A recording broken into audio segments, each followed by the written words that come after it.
So I'm here with Lennon, and this is the fourth conversation that we've been doing for Gears for Life, and we're just here trying to start a conversation about suicide and what we can do to prevent it, and just people's experiences with it, I guess. So, how old are you, if you don't mind? Old enough to party? No, I'm 36. And you're a graphic designer. Amongst other things. And a musician. Yeah, design, graphic design. I do apparel. I do body kit pieces for cars. So music. all the things. Yeah, I've got a band with somebody you interviewed previously, Bert. Yeah, and we've actually written some songs about your subject matter that caught my attention because I was curious about if you wanted to hear that side of things or not. So. Oh yeah, absolutely. So the first question I want to ask is, what's your experience with suicide at any point in your life, and how has it affected the rest of your life since then? And when I say experience with suicide, it could be your own personal experience, it could be helping a friend, it could be Chester Bennington.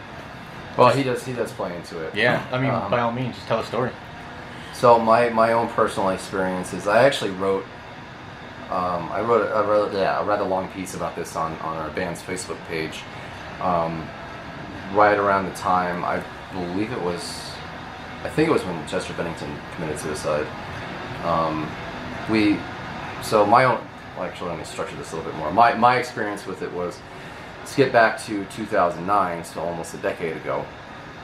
I had split with my ex-fiance. Basically in 2008, my entire life, as well as the rest of the world, fell apart.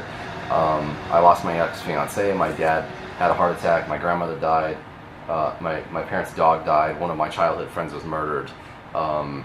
The economy fell completely apart. I lost my house. Basically, the life that I had known up until then literally fell apart within the span of 2 or 3 months. And I moved in with a friend of mine. He had a room for rent, and I stayed there for about 2 years. But between moving in and roughly the fall of 2009 was probably the lowest point I'd ever hit in life. And what had happened was I was trying to run my business Dorky Dory full time, and I went into it with a substantial amount of debt, and that debt kept growing, and I wound up with about $24,000 worth of credit card debt, and I had to sell my last race car to get halfway out of it, which was not fun. But the girl that I split up with, her name's Monica. I referred to her on our albums as the Woman in White. Her and I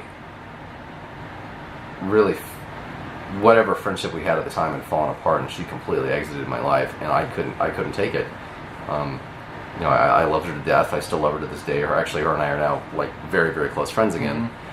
Since she got married, she got divorced, and she had 2 kids, but she's doing well, and we're still very good friends, and I'm thankful to still have her in my life. But it just got to the point over summer where I hit rock bottom. I mean, I was just done. And I literally had the shotgun sitting on my desk, which is actually next to my bed right now. Sitting on my desk with the shells next to it, and my cat Daisy, who's right there on the monitor. He died about 4 years ago, but he jumped up on my desk and just looked at me and meowed, and something in my head snapped, and I called my parents and I said, "I'm suicidal. I need to come talk now." And I ended up going to see a shrink for I think about 6 weeks. And I'd gotten suicidal again later in life, but I learned from my first experience okay, I need to pull myself out of this. I need to fix this. And now moving forward, you mentioned, I think you mentioned something about how different life is now, or where life has gone since. Like, how's that experience specifically affected the rest of your life? I'm happy that experience happened. Yeah. It was bad at the time, horrible at the time. I agree, by the way, for my own personal experience. I think that I don't wish it on anyone. Yeah. Like, I don't say I hope you go through that, but I'm way stronger. I'm much better, and I enjoyed having the experience, I guess you could say, afterwards. Well, where the positivity came out of it was when Bert and I got together and we were writing our first album. I decided to break up the chapters of the album, or the songs in the album, into chapters, and each chapter revolved around a girl. The woman in white was Monica, and there's also the lady in black, which is, I'm still friends with her, her name is Julie. And the betrayal, her and I don't talk anymore, we just don't get along.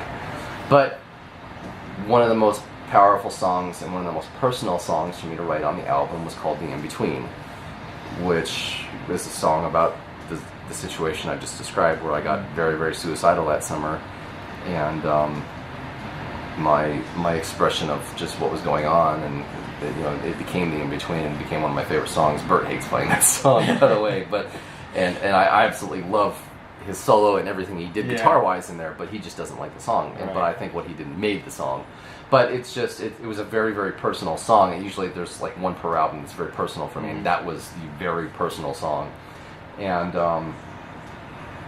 I wrote an article on Facebook about suicide, and I talked about The In-Between, about what I wrote it about, and I encouraged people, fans, saying, hey, if you've got, if you're suicidal and you don't think that anybody wants to listen to you because that's where you get to, you don't think that anybody cares that you're around, please message me. I will fucking listen to you. Yeah. I will sit there and listen to every single word you have to say, and I won't say that I completely understand, but I know in that situation having somebody to listen to you when you have convinced yourself that no one wants to is probably one of the best things that you can do. Yeah. You're basically 2 inches from picking up the gun or taking the knife or the drugs or however you're going to do it and ending your life. Stop for a minute and talk to me. And that's become kind of important to me. You mentioned Chester Bennington earlier. So did I. Our last single that we released in December was called 1 Week's Time. And 1 Week's Time, the irony of the situation is 1 Week's Time is about suicide and social media and how social media makes us forget everything within a week's time. But here we are doing an interview for social media about suicide. Yeah. But earlier last year, an old friend of mine killed himself, and we hadn't spoken probably a decade. And I don't think I was even a blip on his radar. But again, going back to the thing where I wrote to people on Facebook saying, if you need to talk to somebody, talk to me. I remember hearing the news about him, and I heard it from somebody who didn't like him, and they didn't have anything really nice to say, but it really hit me because I really liked the guy. I mean, he was self-absorbed, he was a little conceited, but I liked being around him, I liked talking to him. He was really driven to do what he was doing, and he started gaining some success from it 10 years ago, and I think some of that fell apart partially, but I just liked him. He was a nice guy, and he had a kid, and he always seemed like he had a lot going for him, and then he killed himself, and it really, really upset me. And I wish I wasn't even a blip on his radar. Like I said, I just wish he had reached out. He had my number. He hit me up on Facebook or something, because I would have been over there, immediately. Dude, don't do this shit. This is not right. You've got a kid. You've got your music. You're like one of the most amazing musicians I've ever met. There's part of what I do is responsible from you. Yeah. Because I always wanted to be that person that you were aiming to be, because I thought it was cooler than hell. And that was kind of one of two things that one of half of the straw that broke the camel's back. The other half fell when Chester Bennington killed himself, and that spurned actually writing a song about it, because I remember very distinctly that after a week, I just said to myself, when all the news went away about him, about Chester Bennington offing himself, all the news after a week was gone about him. Nobody said a freaking word anymore. They were on to something new. Right. And it really struck me, because this was a person that had touched millions of people. Yeah. His music. I never really liked Linkin Park. Much like I don't like Apple products at all, but Steve Jobs is one of my personal heroes. I just don't like what he makes or what he used to make. Yeah. But the same thing with Chester Bennington is that he was an amazing performer.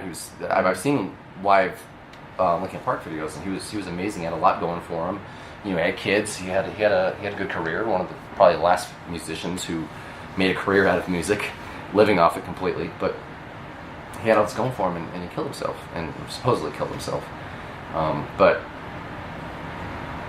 it just really kicked me in the head that within a week's time, somebody had touched millions nobody was talking about it anymore because Yeah. there was a new meme or there was a new video, and it just surprised me. It just makes me sad with humanity to know that our attention spans have gone that short and that we really don't commit certain aspects of life to what we hold dear. And I mean, we can go into it if you're curious about it, but I have a very strange theory, well, not really a theory, but an observation about the macabre versus the norm. My old man was worried about me for a while because I'm the goth industrial, the spooky goth rocker lifestyle, whatever. And I mean, you see my house, and you know that you've been here. I take my art seriously. I like what I do, and in no ways, well, it's natural for it's human beings. You know, you have your ups and your downs, but there's in no way am I anywhere near the bottom of where I was when I had that gun. Right. There are days that are bad for me. There are days that are good for me, course. just like any other human being. But I find it very strange that people like myself were shunned by society. Yeah. We like, you know, we like death. We like the macabre. We like, you know, skulls, bats, spooky things. Yeah, I saw like downstairs on your dresser. I liked it because it had like a Halloween theme going on, and I was like, it's the middle of summer, but I like it because I like Halloween. Well, you know? like in my bathroom, I have this thing of skulls with like black roses around it that I made at Michael's. That's cool, man. It was 4 years in the making because I bought the skulls and a candle, and then they sat on my toilet for 4 years, and then I finally got off my butt and went to Michael's. I was like, ooh, they have fake black roses. Okay, I can do something with this. The only thing I'm seeing in your bathroom right now, I've just been staring at this whole time, is a cat laying right in the sink. Oh, it's Charlie. Sleeping. I've been looking at it this whole time. Yeah, he gets hot, so he lays in the sink. Hey. That's sinky boy mode. But the thing I find amusing is actually it happened at work. This is long before you got there. The guys had some R&B hip hop station on the radio, right? And I'm listening to one of the songs. I think it's something from the early to mid '90s. It's like I want to lick you up and down until you say stop. I want to do all the dirty things to you and make you feel right. That is perfectly acceptable in mainstream on the radio, music video on MTV. You know, back when MTV used to show music videos when I was young in the galaxy far, far away. That kind of stuff is perfectly acceptable.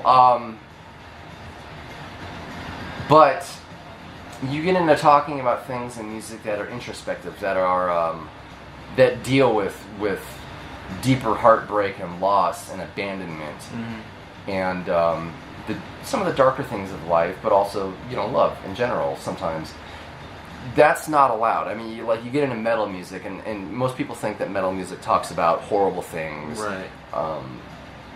You know, rumors, you know, things that are falsified and fabricated because of a few metal bands out there who do talk about, you know, satanic worship, Right.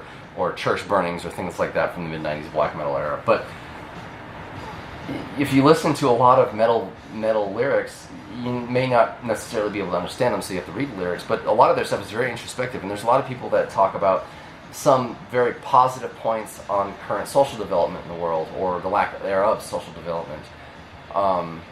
They talk about loss, they talk about loneliness, and how to get past it, how to get through it. Chester Bennington did that in some of his songs. He was a raging alcoholic and drug addict for years, and he finally got over it. He cleaned up, and a good chunk of his lyrics were inspiration to people who were trying to do the same as him, because it's not a proper way to live. I like whiskey as much as the next person, but it no longer dominates my life. But the whole point is, you have groups that talk about degrading women, or degrading others, or sexual acts on women, men, however it goes. And that's perfectly acceptable. But when you get groups like mine, or Cyclone 9 in the song, was it Suicide Note Lullaby, or any band in general talking about suicide, or having their heart broken, or just getting past these darker things, that's not okay, according to the majority of people. But to kind of paraphrase Marilyn Manson from the 90s, you know, if you teach people to respect and educate themselves on these topics, they wouldn't be so taboo, they wouldn't be so shunned, they wouldn't be so looked down upon. I think as somebody who was suicidal and who had the gun loaded, if that kind of acceptance would be more prevalent in society, I think maybe I wouldn't have gotten to that low. Right. Or you, or anybody else who's been there. You know, you sit around with a bunch of guys, and I think women do the same thing, and you hear them joke about sex, and you hear them talk about bravado, and, you know, oh, I could get that chick over there, blah, blah, blah, blah, blah. But, you know, the instant, I think it has to do with our society in general, too, is that men are taught not to have feelings. They're taught not to express feelings, to show them, to show hurt, to show pain, to cry. And where women are openly taught to be emotional, to be outwardly emotional, and to express feelings, and it's okay to be with other women and cry with them and all that stuff. You know, most of the time when if a guy starts to cry, people point at him and make fun of him because it shows a sign of weakness because of societal standards. But, you know, as a man being suicidal, you don't want to open up because you fear that you've reached the all-time low of your manliness, your masculinity. Yeah, I get it. Yeah. You can't admit that you've hit the ultimate weakness. You're just ready to give up and just be done with it all. Yeah, that was a bit of a rambling, but that's fine. So, do you think that, in a way, people, a lot of societies, like, if they don't have to see it on social media, if they don't have to acknowledge suicide exists, I guess is what I'm trying to say. Like, do you think they feel better about going with their normal lives because they don't have to acknowledge it in their everyday life? You know, that is actually a very, very good question, which I think deserves kind of a deeper response to. I think mainly Facebook. I don't have any experience on Twitter and a lot of those other social media platforms. I'm on Instagram, but that's a slightly different platform than Facebook because it's more pictures than words. Right. Facebook, you can put people on snooze. You can block the post and block anything like it. So you can filter what is shown in your stream. You can filter what you accept in your reality. I don't know. Actually, one of the weirdest, strangest things I think in my own little world is like looking at somebody else's feed, because this is a feed of information they've crafted for their life, and it usually is drastically different than yours. Yeah. No matter how well you know the person, it's always strange to see their feed on Facebook. So even sometimes on Instagram, but mostly Facebook. It happens with me at the shop when I see Bert scrolling through social media after work. I'm just like, that's so weird because I don't have any of that stuff in my feed. But you can openly choose to block out parts of society that you don't agree with. Yeah. Personally, for me, I block out pretty much anything having to do with politics. Right. I will not express what my political beliefs are, where I stand. I'm very private about my political beliefs. But during the last election, I couldn't take it anymore. Yeah. I'm watching all 70 of my friends. I don't have a very big friends list for a reason. I'm watching all of my friends that I do know in person, that I have personal connections with. I'm watching them just beat the crap out of each other, saying how much if you're a Republican, you're a piece of garbage. Oh, if you're a Democrat, you're a complete piece of garbage. And it's just this nonstop back and forth. And I'm like, I can't take this anymore. I'm blocking every single person who mentions anything political. I literally had 3 people on my list that weren't blocked. Yeah. Bert was one of them. Finally, after the election was over, I went back through and unblocked people, and people were still going off about politics. So I was like, you're going back unblocked. I don't want to pay attention to you right now. So, politics is an example of what you were asking about. I don't like political stuff in my feed. I don't like political stuff at all.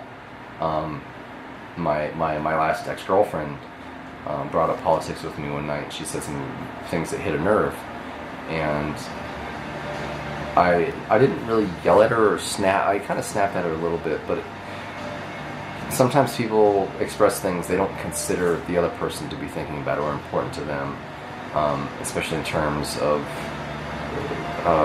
financial structure. But I think possibly that, you know, people could block out, they could block these things on Facebook. They could potentially, you know, they see that a celebrity or somebody that's well known has committed suicide. Maybe they're blocking it because it hurts them more and more and more to see it, because maybe this person was a very, very important person to them. Maybe that person gave them a lot of inspiration. Maybe that person, their music had helped them, or their moves had helped them at a time when they were the most vulnerable. Or they just block out anything negative, including celebrity stuff, celebrity suicide, celebrity deaths. I think, it wasn't a suicide, but I was actually really upset when David Bowie died. That I wasn't in tears about it, but there was a great artist, a great musician who is now gone, and our society is so pilferated with horrible musical acts and influences that really brainwash us into believing that certain things are okay. And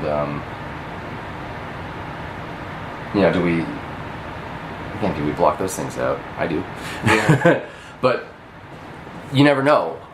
I haven't known, and I'm not saying this in an offensive manner to anyone in general, but normal people out there, I have no idea what they think, what their social media feed looks like. You know, people who, to me, like, you'll find this funny. People find it strange that I dress in very dark colors. I prefer muted colors. I like black. But there's people out there that find that very strange, that find it depressing, that find it dark, that find it taboo, much like the topic we were discussing, I mentioned earlier, of R&B versus metal. Somebody who spends their life dressing in bright, bold, vivid colors, somebody who decorates their house brightly and vividly, very happily, they find this poster of Manson, or that picture of Compy Christ, or my framed poster over there, Cyclone 9 stuff, very dark and depressing, and there's something wrong with me. I find something wrong with pastel colors. They are the strangest thing and most offensive thing to me in the world. It's like, pastels aren't real colors, they're just base colors mixed with white. I'm sorry, they're primary and secondary colors mixed with white. They're not real colors. They're pigments. They're fake pigmentations. But the person who wears pastels, the girl, the hot, pretty girl that lives on the level. Mm-hmm. Does she block out things like suicide from her social media feed? Does she block out things like Marilyn Manson from her life? Does she block out things like metal music or any kind of music where somebody raises their voice in a yelling manner? Does she block out Linkin Park? Mm-hmm. Even though Linkin Park's, a lot of their songs was, Kicking the Habit. Yeah. That's pretty obvious what that song was about. Does she block out things like that, where people who are down here on some culture levels, who take part in the metal culture, who take part in the industrial culture, who take part in the harder music culture, that song that she blocks out, that she finds weird, might be the most dearest thing to their hearts, and kick them into gear to make them realize a side of their life where they become more successful than the girl up here. But she still considers them weird because they dress in darker colors, or they listen to music where people yell. You know, just the whole thing is, you know, what does this girl up here do versus them, or what do these people do differently up here than this girl does? Social media-wise, feed-wise, entertainment-wise, music-wise, magazine-wise. Actually, there's not really magazines anymore, but you get the point. And of course, we have news that's just focusing on politics. So problems like, for example, not to get political, because you and I both aren't really political people, but they're throwing around all this, gun violence, guns bad, and it's like, well, we have numbers of suicide that are super high. We have numbers of drunk driving that are super, like, why can't we focus on problems like these that are producing the same amount, if not more, deaths than things like firearms are producing? I think it takes, and this is not meant as an insult at all, but I think it takes a certain mentality and a certain separation from the norm in order to look at certain problems like guns from a non-majority perspective. A gun is an inanimate object. A bullet is an inanimate object. Mm-hmm. And I'm sure I'm going to make some enemies saying this. Guns don't kill people. People kill people. The gun doesn't just go, in the words of Eddie Izzard, you have to be really dodgy on the heart, to like, you take away all the bullets. And what's the gun do? You just point it at someone and go, bang, bang, boom, boom, boom. You got to be really dodgy on the heart to fall over dead from that.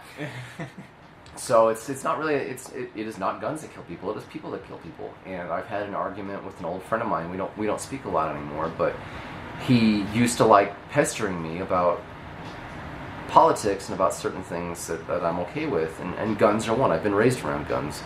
A gun is a tool. A gun is a defensive mechanism. It does not boil down to killings with guns. It boils down to the sickness of the person who is wielding the weapon, the device to kill, to hurt, to maim other people with. He used to argue with me about, oh, well, England doesn't have guns. And it got to the point where I would just turn around him and say to him, perhaps you should do some research on the amount of stabbings they have in England. Yeah. My mom's English. My aunt is English. My grandmother's English. I have a pretty good perspective on what goes on over in England, and I guarantee you that you take away guns, people are still going to find ways to hurt other people, and those usually involve either very large blunt objects or very sharp pointed objects. So, with where we're at now... and you take away guns, people like you and I, the lawful, will not have them. The lawless will have them.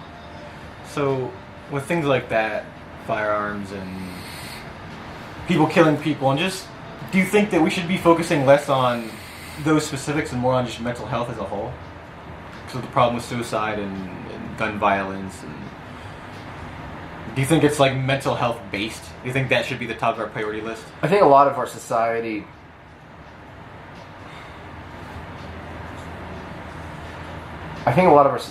is the cause for people getting to the point where they want to end their own life.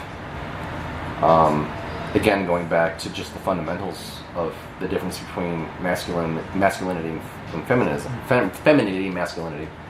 The masculine, and I have zero issues with gay people at all. Mm-hmm. There are masculine and feminine on both sides of the sexes. Mm-hmm. There are women who very much look like men, who act like men, who take on the masculine role in life.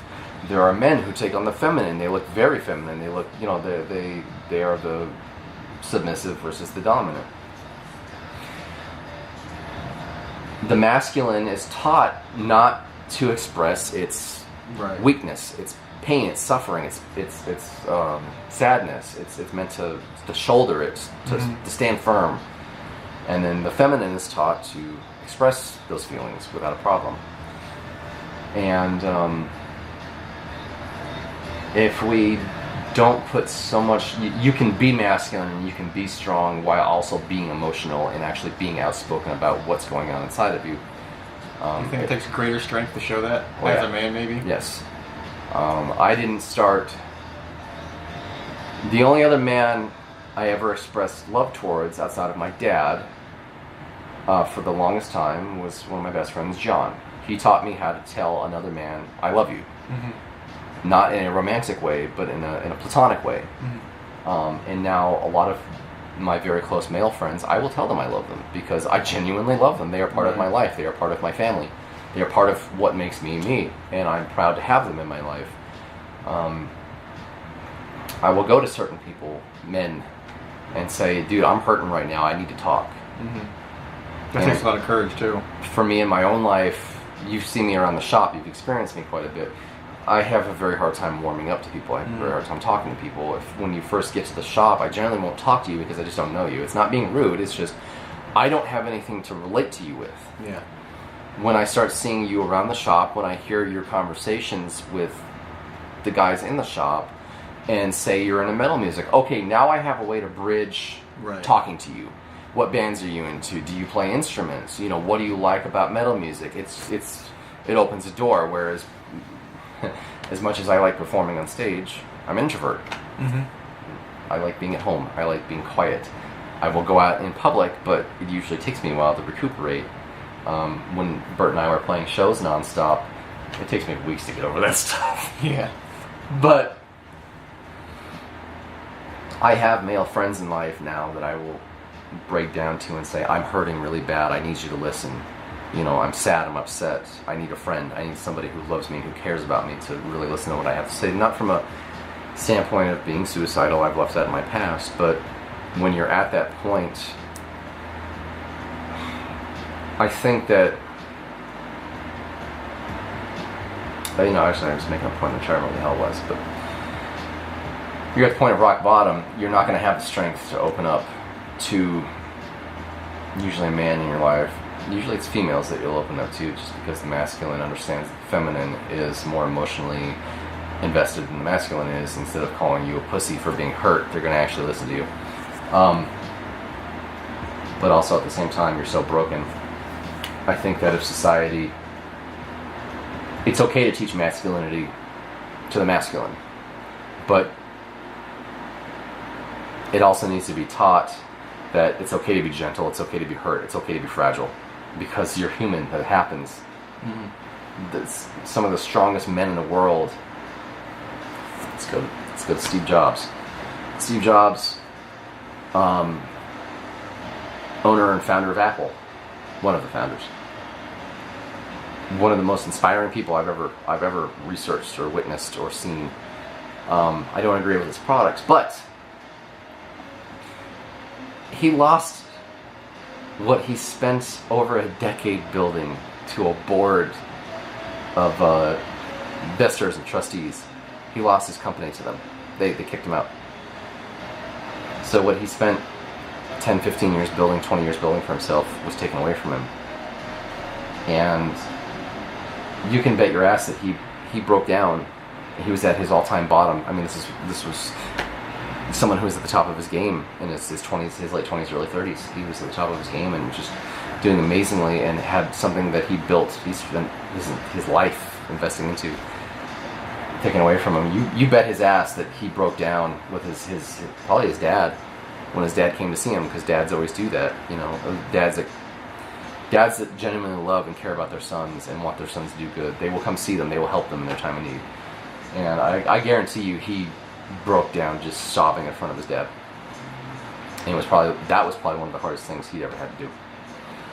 I've been there too. I've done that. Yeah. Exact thing. It's very difficult to do. Yeah. But we, as a society, we should be taught that it's okay to do that. Yeah. Even though it's our father, as a guy, this is something that I don't think women will ever understand.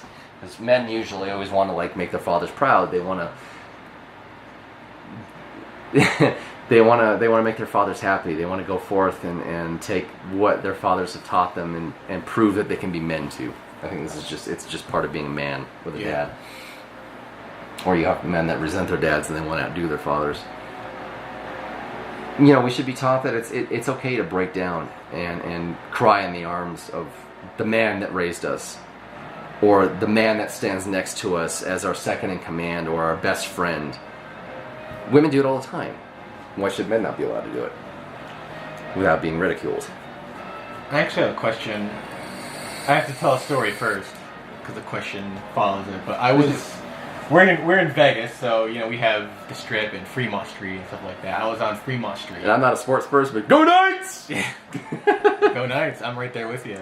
I was on Fremont Street. I think it was last week. I'm pretty sure it was last weekend. What, Fremont East? Dive bar area? Yeah. Yeah. I was in that general area. Where all the bars are. Yeah. Yeah, that's called the Fremont East.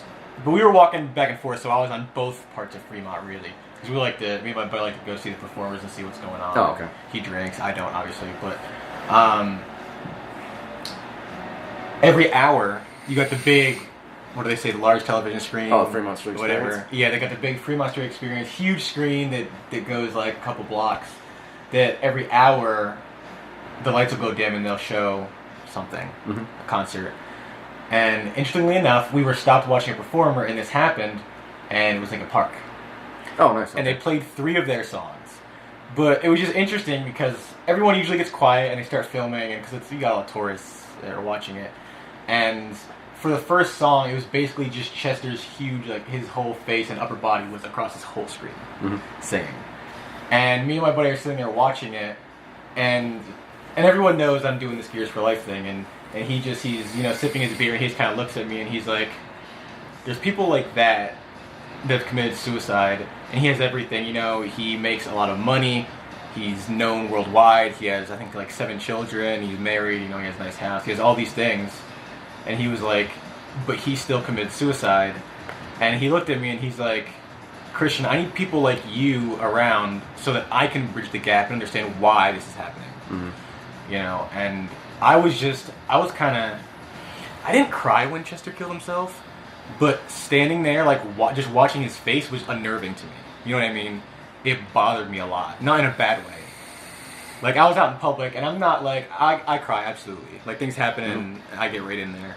But I was trying so hard not to in public right there. Yeah. Like, I could feel the tears coming, and I didn't want to look at him, because he's never seen me crying. I'm just like, I don't know if I could do this. Like, I don't know if I could stand here and watch this right now. I had the biggest problem with crying for a long time, especially in front of other people, I'm sorry. I've gotten better about it, and it's a huge relief when you do it. I think the last time I really broke down, like, now, because I've gotten more comfortable with it, like, dude, at the end, certain movies, like, I'll just start falling. Like, The Fountain, I don't know if you've ever seen that. I've never seen it. Oh, Jesus, dude, I will fucking lose my shit. Yeah. Oh, there goes your monetary rating. Yeah, The Fountain, like, Powder, I don't know if you've ever seen that. I've seen Powder, yeah. Yeah, I will sob like a bitch at the end of that movie. Just because of, like, my religious beliefs. People say that there's a lot of Christian elements in that movie, but and the same thing with The Fountain. They'll say that the tree that he worships is the tree of knowledge from Christianity. It's not. There's a lot of Buddhism iconography. There's a lot of Buddhist ideas and iconography in those movies, and the tree that he sits under is supposed to be the tree that Buddha meditated under when he achieved enlightenment. In Powder, when powder bursts and becomes energy, that's reaching nirvana. That is becoming one with everything in the universe. You no longer take on a physical form. You become one. Anyway, just because of certain events in my life or religious beliefs, there's, like, Powder. It just makes me bawl because it's like the people around him, when he bursts into energy, when he touches them as energy, they immediately stop and they experience the sensation of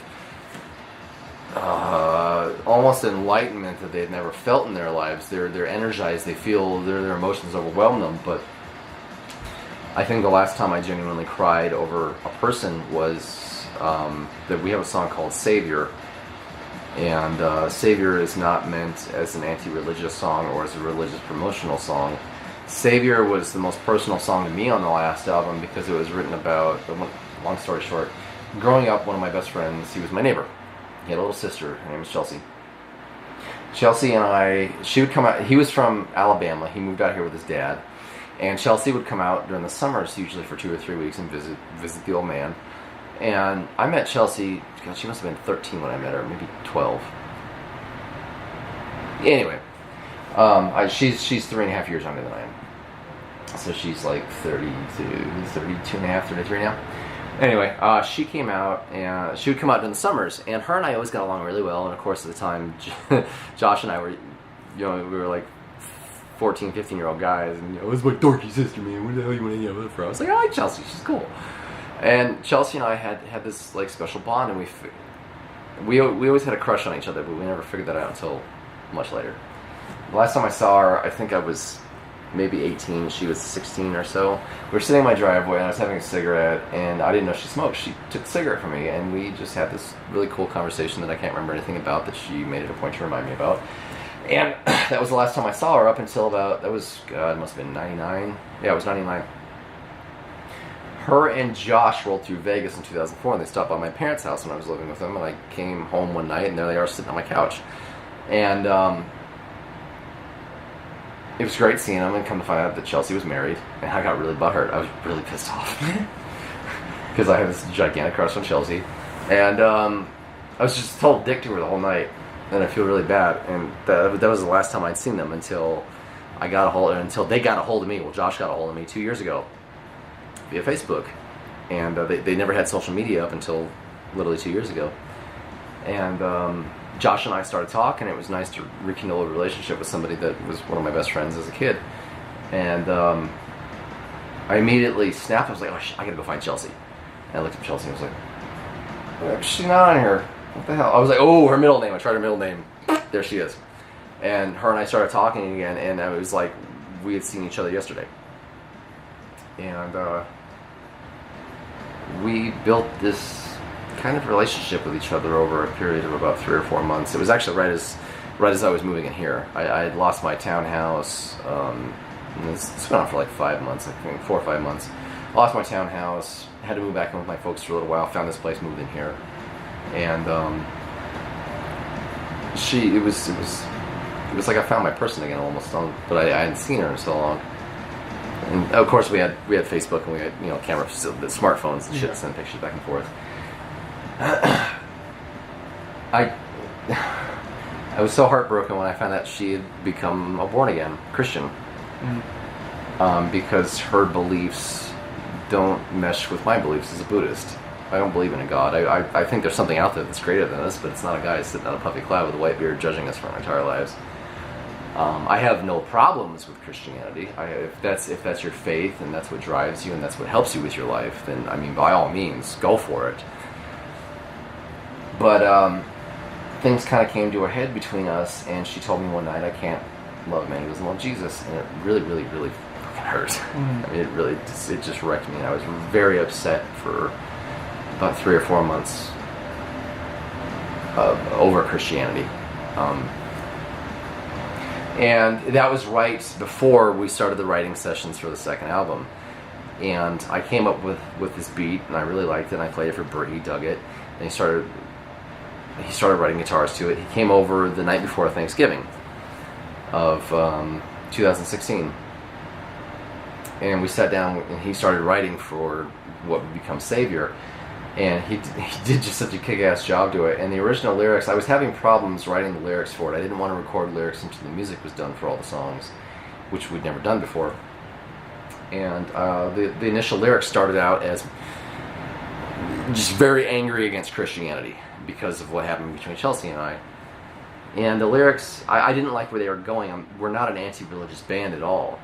And the lyrics, I didn't like them. I've still got them in my book over on top of that right speaker over there. This is all going somewhere, I promise. So she told me a lot about what happened between the last time her and I had seen each other when we started talking again. And I decided to write the song about that period of her life, because she did a lot of really bad things and a lot of destructive and just horrible things against herself and people. And I found it very interesting that the person she is now, all these destructive things led up to that. And religion is what helped her get better, and I'm still happy for her that she found it. I don't really approve of it, but I'm happy for her that she found it. The point is, I wrote Savior, the lyrics to it, and it's not an anti-religious song. It's about, she was pretty dark at one point. I don't know if she was suicidal about things, but I know she was pretty low at one point. And then skip forward to, we stopped talking for almost a year. And I had split up with a girl last summer that I really, really loved, and but she didn't want she didn't want a lot of the adult things that I want. She didn't want to just go forward the way that I wanted to. So we had to split up, and I was kind of happy about it.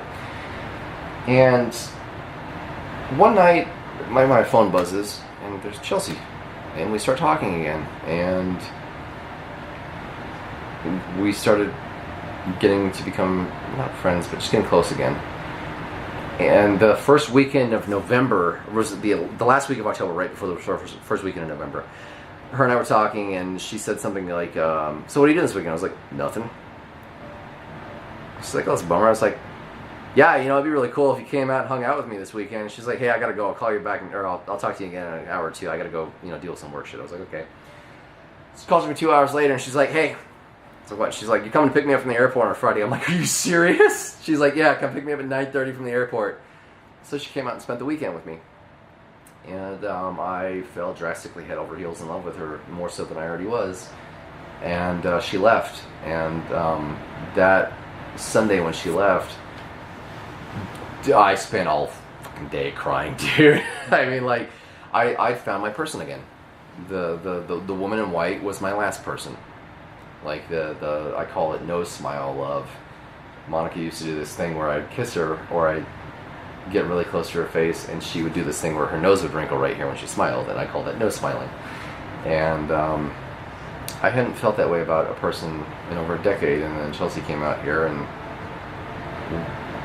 she left, and I'd found my person and my nose smile love again.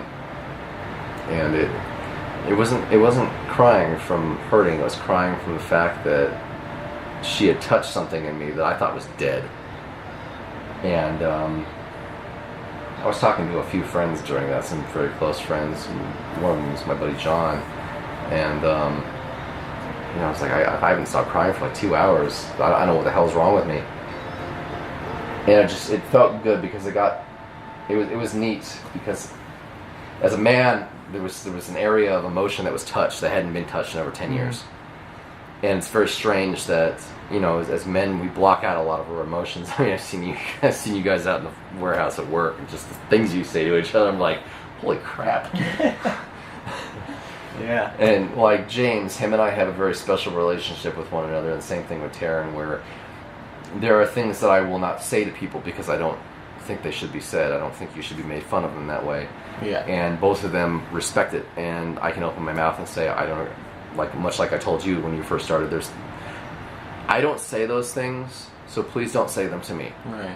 Not saying, like in modern PC lingo, oh, I'm triggered or anything like that. It's just, I've omitted those words from my vocabulary, from my way of thinking. I will not bring them up and call you those. Just pay me the same respect. Yeah. Just because I respect you. And they get it, you got it, Bert gets it. But going back to male emotion, it was just weird through that whole long-ass story I just told you. I was trying to keep it short. Emotion was touched on. And as a man, as someone who's supposed to stand his ground, as someone who has built a strong life for himself, crying does work. And it's something that I think men should be told is, it is acceptable to cry. You are going to get hurt. You are going to feel pain. You are going to feel happiness and emotion that you're not commonly used to. And you are going to cry. How's that dang cook joke go? I think I know which one you're talking about. Like, you don't even have to... He's like... he keeps going through this. He's like... Yeah, I know, yeah. So, like... Going back to the... That's a great way to end that one. Going back to the Chester Bennington I did my best. thing. I did my best. Yeah, I remember. And then your mom calls you and she's like, it's your best friend? Who? Me. That was Vicious Circle, I think. Yes. I think that was that stand-up. Yes, that was it. Vicious Circle. I remember when that came out, but... Oh, wait, let me talk. Here's your father. No, don't do that. Hi, Dad. You sound like you're crying. Yeah, I'm crying. It's been rough, Dad. Yeah, you want rough? Try being a nom.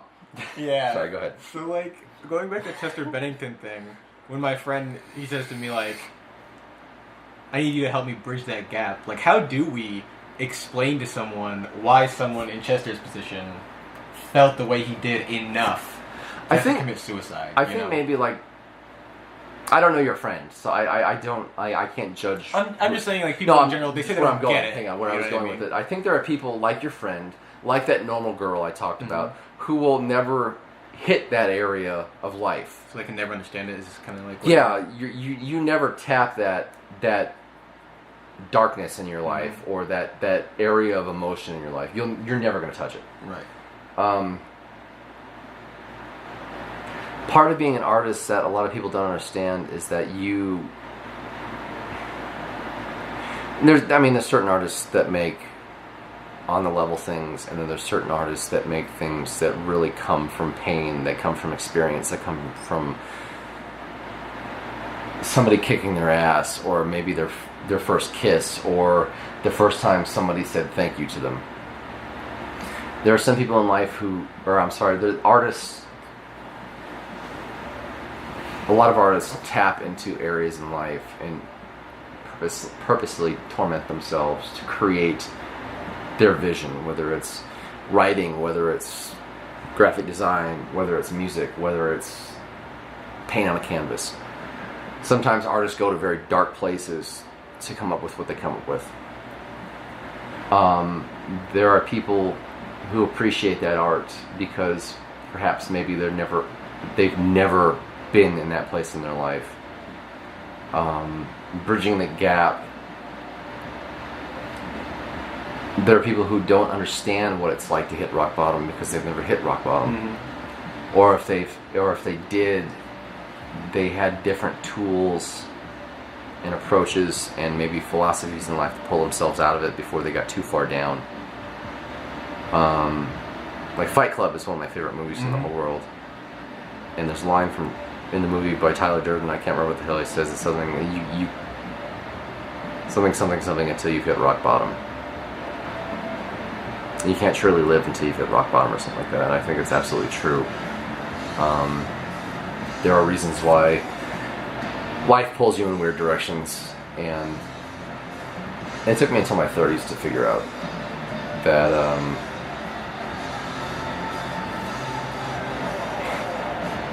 it wasn't until this year that I really learned what patience is and how to keep moving forward.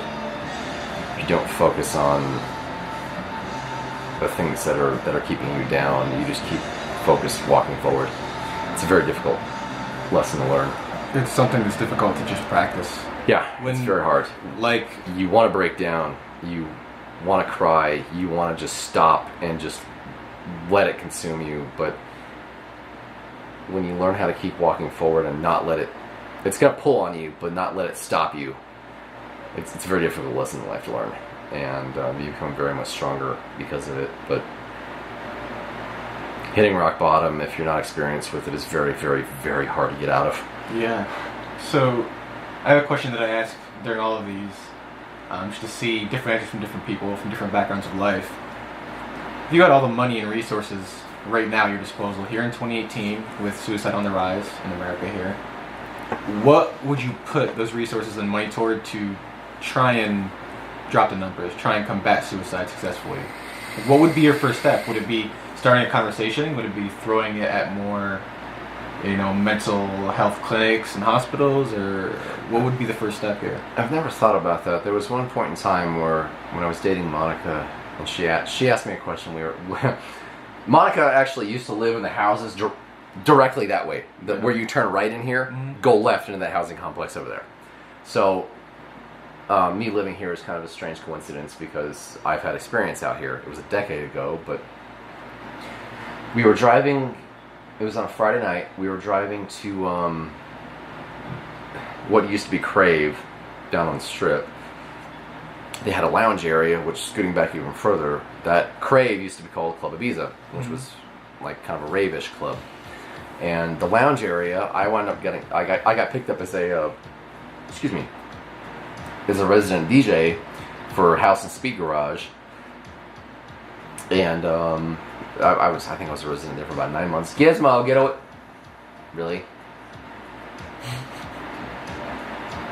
It's okay. So I was a resident in that room. I had the residency for about 9 months, and then ironically, or coincidentally, it turned Crave, the big area, became a gay club, and then the lounge on Friday nights was a goth night, and it was the biggest goth night the Vegas ever had. Her and I, it was every Friday night, and her and I were driving on the 215 to get over to the 15 to go down there. So, no, I'm sorry, we were getting off at the airport, and she asked me much of the same question you did. If you had unlimited money and unlimited resources, what would you do? And at the time, my responses are very different than what they would be now, but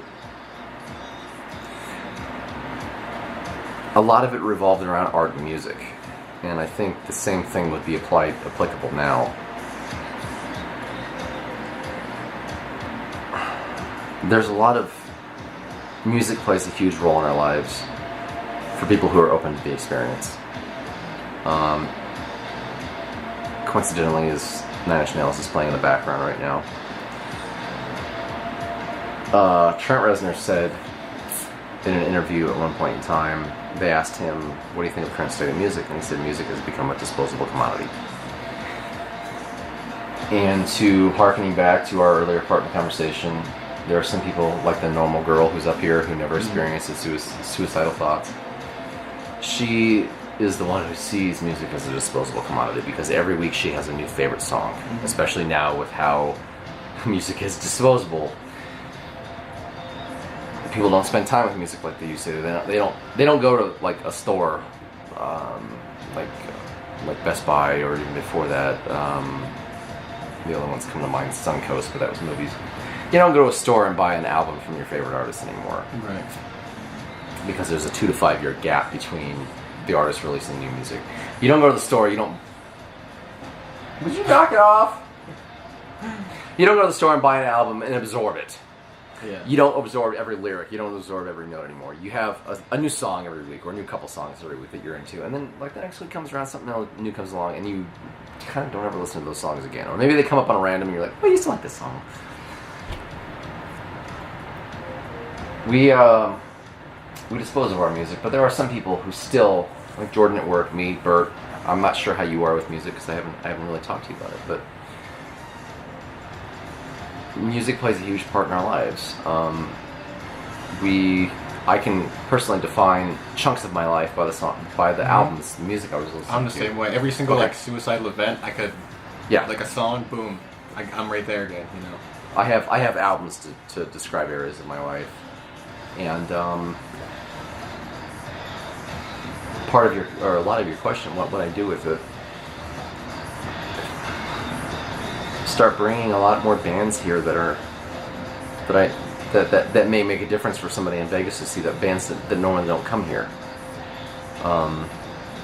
This town is very much EDM, techno based, very big name based, whereas smaller bands don't get booked here, because there's reasons I can go into that are factual for why smaller bands don't get booked in Vegas.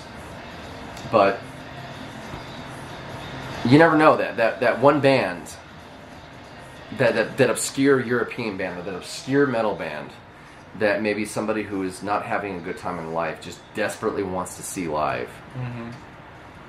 Maybe just seeing that one band live will change that person's life for the rest of their life. Maybe they're literally 2 steps down on that fall down to rock bottom, and that one group, seeing them live, will make them stop their descent and start going back up that spiral. You know what I saw the other day that directly relates to this? It's interesting. I saw a news story while I was in the mornings, which is a really bad practice. Don't suggest anyone do this, but I scroll through Facebook the first thing I do when I wake up. Horrible to do. But what do you think I do when I sit here and have a bowl of cereal? but I saw an article. Can I sell shit? It said that attending concerts is better for your life, because you get a feeling of, I forget what it said exactly, like you belong to something, because you're there enjoying an art with a bunch of other people. In the 90s, before we had the interwebs as they are known now, I had the interwebs for a very long time because I was a very early adopter of them. But in a lot of the 90s, before we had the internet as it's known now, before we had YouTube, before we had Facebook, before we had the general exposure to any musician that we want to know things about. I mean, you can go on Facebook and reach out to your favorite musician and talk to them. It's kind of interesting. That's actually how I met Nero from Cycle on 9. But that's besides the point. The only exposure, like, to a lot of bigger bands that didn't come through Vegas, especially, well, if you're young, you're 13 or 14, you're just kind of discovering music, especially back at the time, like, we called it alternative, like Candlebox, Sponge, Nirvana, Pearl Jam, Green Jello, Primus, Typo Negative, which was the start of goth for me, things like that. You're 13, 14 years old, you can't go to shows. Right. So your only experience in the 90s with bands like that, seeing them, was on MTV. MTV, yeah. Most of the time in album covers, I mean, if you were into like pop music and like rap music, there was usually a picture of the bands inside the album covers, but you never got to see them play. You never got to see how they moved. You never got to see how they dressed. I remember the first time I saw the video for Sponge 16 Candles. That was the first time I ever actually saw Sponge, not live, but moving, performing. Yes, in their music videos, and I had pictured totally different people in my head. Right. I mean, their pictures were kind of in the album covers. They were a little obscured, but they didn't say what picture was who did what in the band. Mm-hmm. So seeing Sponge play in their music video was actually really neat, because I actually got a picture of who they were, and then as I got older, I started going to shows, and it was neat seeing the music being performed live and being touched by just the the sonic experience, the pulsations of the music actually hitting you. And now that I've gotten older, I wear earplugs to shows because I like my hearing, even though it's kind of going. I go to a rave, I go to a show, plugs in my ears. Yeah. But even still today, with like Cyclone 9, Nero Bellum is a close, dear friend of mine. I love him to death. He's inspired me and always pushed me to do the things that we're doing now. But like I said to you earlier, am I still a fanboy? Absolutely. Am I still going to be front row at a show? Yes, because that experience. You see the people performing on stage. You feel the bass. You hear the treble. The singer might get down in the audience. He might get in your face. And somebody who is just a fan of a band, having the singer get down and sing to you, I mean, for me that used to be a huge thing. But as a normal fan, that might change your entire perception of reality. That might give you the strength you need to overcome something horrible that's going on in your life. Just because that one person took that 10 seconds. Connected with you. Or even just going to the show and realizing that these people are human. You actually get to see them in person. They may be 10 feet away, they may be 2 feet away, they may be 50 feet away, they may be 100 feet away, depending on what venue you go to. Point is, you actually get to see the music in a tangible form. These people on, say, Nine Inch Nails is playing in the background right now. You see these 5 guys, 4 guys, 5 guys, whatever it is, on stage, performing this music. It becomes tangible. It becomes a real thing. It becomes something believable. It becomes something obtainable. You never know. This person might be at their wit's end, and they might start writing a song about it. They may have played guitar throughout their lives. And this one band they go see may have just inspired them to actually write a song themselves. Go download a DAW, digital audio workstation, like not Soundforge, like Reason or Pro Tools or Logic, and they put together a song. And that those 5 guys that were 200 feet away just saved that person's life. Or the lyrics. One of my favoritist albums. Favorite's not a word. One of my favorite albums on the planet. I don't listen to it much anymore because the lead singer and I don't get along very well anymore. Was Stabbing Westward Darkest Days. The poster for it's right behind you. That album got me through so much pain in my life. It's not even funny. Simply because the person who was speaking the lyrics was writing lyrics about a similar situation and coming out of it. Yeah. And just, silly. Back in the day, that was how long was that album? Like an hour and 15 minutes, I think. Maybe just an hour. Just an hour's experience can speak so much to you. And going back to your original saying, setting up concerts, shows, bringing musicians here, having fans actually get to be touched by music, touched by the live experience, touched by the bass, touched by the treble, touched by the mids. Having the guitarist or the bassist or the lead singer right there where you can actually touch them. That was actually pretty deep. Through all these conversations, of course this is like my 4th one I've done, but I've learned so much from different people's, just their perception, their mindset on this problem. And the last question I want to get to, we've been doing this for a while now, is if you had, it's not even really a question, if you had anything to say people who might be watching this, listening to this in the future now, who might be going through something similar, just anything at all that you would want people to take away from this to hear, what would it be? There's always somebody to listen. I don't know if I'm using the correct terminology for this. I think it works for the situation though.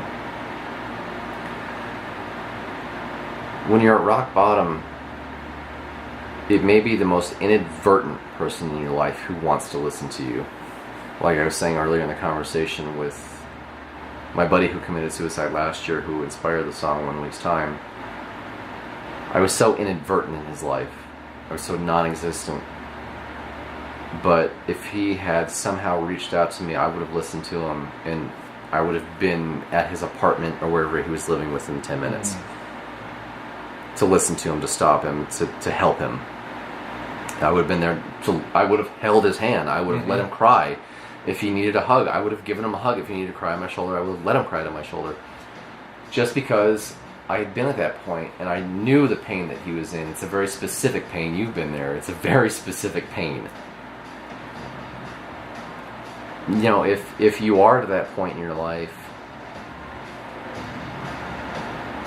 it sounds cliche, it sounds kind of silly, but maybe that least expectant person in your phone book or on your friends list who you never thought in a million years would listen to you or even cares about you, maybe that's the person you should reach out to.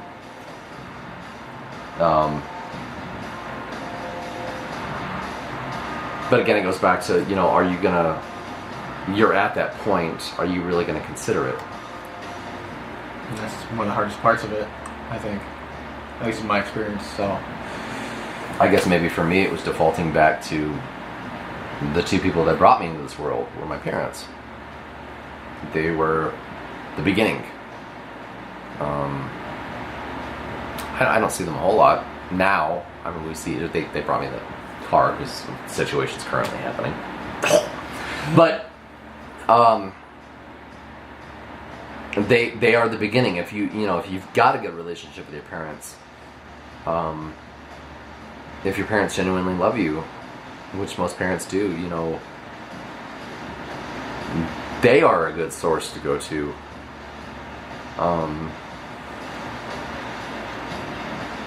But sometimes that most inadvertent person in the world can make the biggest difference in the decision that you're about to make. As worthless as you feel, there are people out there that care about you. There are people that you are genuinely going to affect. As insignificant as you think you are significant to somebody else.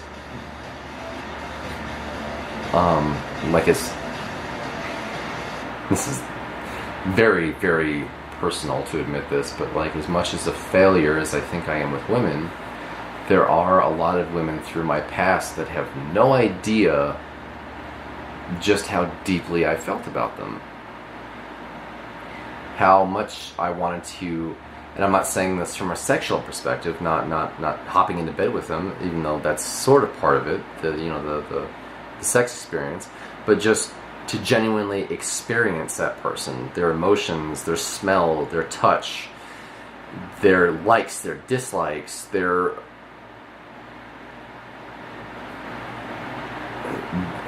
in my little world, their kinks, what turns them on, what turns them off, their happiness, their sadness, just experience it. You never know who in your life inadvertently loves you like that or is interested in you like that. And I'm not saying necessarily, again, to jump into bed, but who finds same sex, opposite sex, who genuinely finds you just amazing to be around. There are men in my life that I am just elated to be around because I find them so inspirational. There are women in my life that I like being around that are just so inspirational. But you never know who, in the end, finds you so inadvertently interesting and that inadvertently cares about you, that has the heart to tell you, stop, everything's going to be okay. You're at a bad point. You're at a low, which is normal. Getting that low is not normal. Let me rephrase myself. Some people will never experience it, other people will experience it. And I think the people that do experience it are enlightened in life much more than the ones who don't. I think the ones that possibly don't, and this is not arrogance, this is not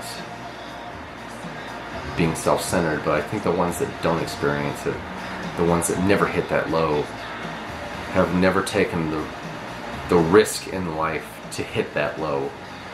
And once you hit that low, you know you never want to get back there. And it makes you fight real hard to never hit that point again. All right, I like that. I think we're going to leave on that note. Okay. Len, I appreciate it. Yeah. Thank you so much for talking. Not a problem. And we'll be back next week with another one. Peace up. A-turn down.